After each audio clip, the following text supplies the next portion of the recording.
I almost forgot the video. I'm going to be making some hamburger dip. I use Velveeta. Cut me up some Velveeta. I do a rotel.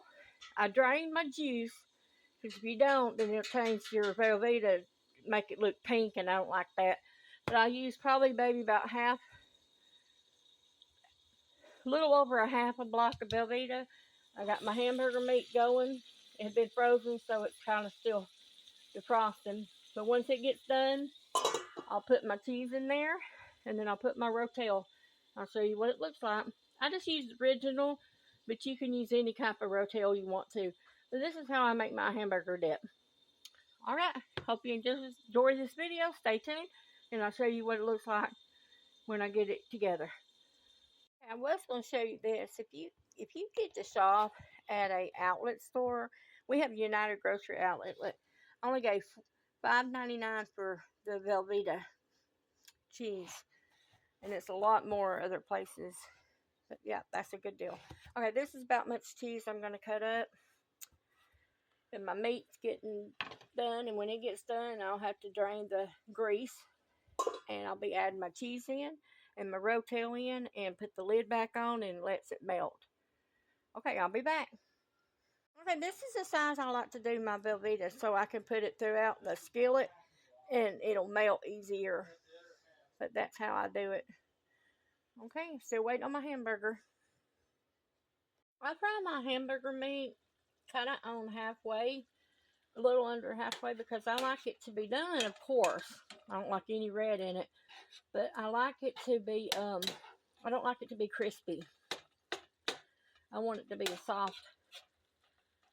If you try it too fast, it'll get crispy. Alright, be just a few more minutes. Put my lid back on, and that should be done. It's really not hard to make this recipe. We like this recipe. And I've got some tortilla little bowls, little chips. Like scoopy. You could use scoops, tortilla chips, whatever you want to use to dip the dip. But we eat this for supper. I mean, we don't. Sometimes I'll make it for parties, but we like to just eat it for our meal. Alright, let me put the lid back on and wait till it gets done.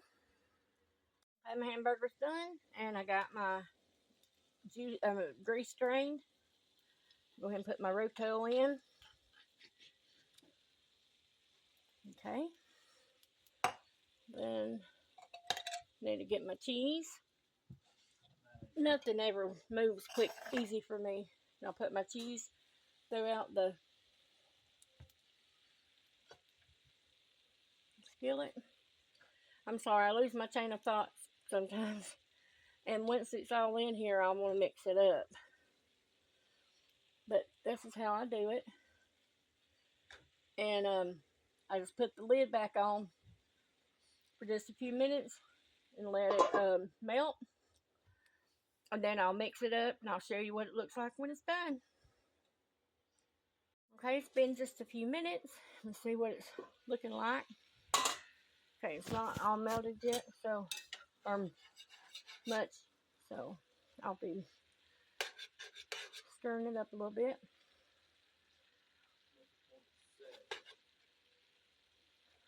Okay.